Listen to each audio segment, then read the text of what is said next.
You become what you think about the most. I'm absolutely convinced of that.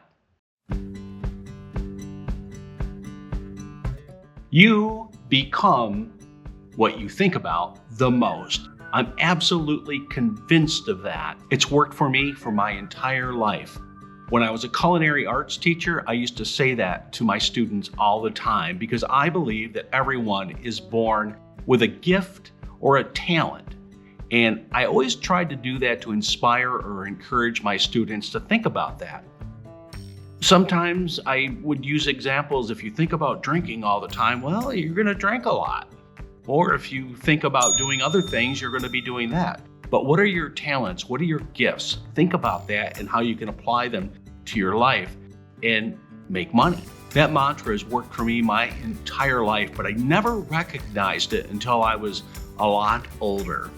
The beekeeping career started back in 2015 when I did a summer camp for junior high, and I got paid something like $700 or something like that. I took that $700 and bought my first 2 starter kits for honeybee hives, something I always wanted to do, and I was just starting to think about it. I wanted something different to do during the summertime instead of always doing summer camps and things like that for culinary arts.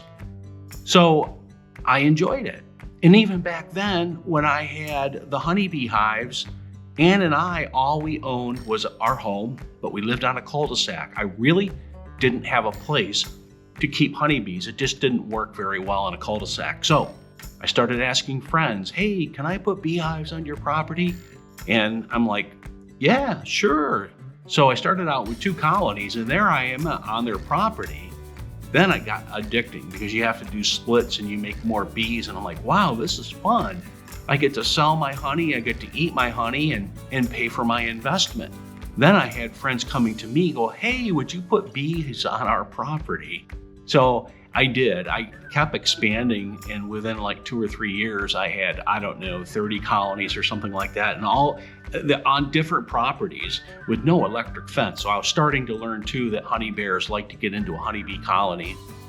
But as the story goes, for like 2 or 3 years, I was doing that, and I would drive to work. I was still working as a culinary arts teacher, and I would drive to work from Pine City to Cooper's Plains and drive by this piece of property every day. And I'm like thinking, man, I think that would be a great place to have some bee colonies and a roadside stand.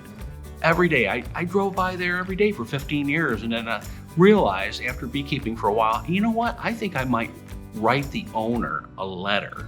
Well, it just so happened, small world, I knew the owner from high school. They were twin brothers, actually, and one had passed away. But I found his address in the tax records and wrote him a letter on a Monday afternoon in March, a few years ago, probably 4 years ago now.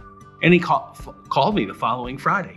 Unbelievable. Basically, we bought the property, Ann and I did, and we bought it with COVID relief money that neither one of us really needed, but because we were still working. But it still goes back to you end up doing what you think about the most, and you take actions on these things, they come to fruition. They absolutely do. It's a certain leap of faith. So we bought the property. All I wanted was beehives and a roadside stand. And then I realized we could build on the property. So we built our building with room to extract honey and have a small gift shop. Wow, what a wonderful idea. So we just kept building and building and building, and the business is going and going and going. We're having a great time.